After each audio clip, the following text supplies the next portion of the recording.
মাননীয় প্রধান উপদেষ্টা ডাক্তার ইউনূস স্যারের নিকট একটা কথাই বলি, আপনি কিছু বেজন্মা ছেড়ে দিয়েছেন রাস্তায়, তাদের হাতে আমরা ড্রাইভাররা প্রতিনিয়ত হই বলি। এখন আমরা ড্রাইভার হয়ে যদি বলি কিছু উচিত কথা, কথাগুলো শোনার পর কিছু মানুষের উঠবে মাথায় ব্যথা। যে জনাব, বলছিলাম বাংলাদেশ পুলিশের কথা।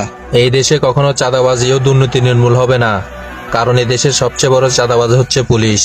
রাস্তাঘাট ও মহাসড়কে পুলিশ রেখেছেন ড্রাইভারদের সুরক্ষা ক্ষেত্রে, কিন্তু তাদেরকে দেখলে আমাদের ভিতরে এক আতঙ্ক বিরাজ করে। রাস্তাঘাট ও মহাসড়কে আমাদের গাড়ির কোনো সমস্যা হলে তারা আমাদের সুরক্ষা দিতে আসে না, আসে আমাদের পকেটের টাকাগুলো লুটে নিতে। এই যে এখন হাইওয়ে মহাসড়কে কেন এত দুর্ঘটনা, তার প্রধান কারণ হিসাবে আমি বলবো পুলিশের কথা।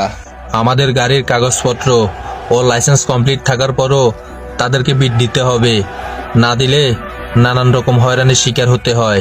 কারণ কথাই আছে, আকাশের যত তারা পুলিশের তত ধারা, তাদের ধারার কোনো শেষ নাই। ঢাকা সিটির ইউটার্নগুলোতে গাড়ি ইউটার্ন করতে গেলে দেয় না, কারণ সেটা নাকি অবৈধ। তখন যদি পকেট থেকে 100 টাকার নোট বের করে দিয়ে দিই, তখন সাথে সাথে হয়ে যায় সেটা বৈধ। সরকারি বেতন দিয়ে নাকি ফ্যামিলি চলে না তাদের। যে জায়গায় পুলিশ ডিপার্টমেন্টের উপরে আমাদের আস্থা থাকার কথা, ওই জায়গায় এক বুক ঘৃণা জন্মে আছে।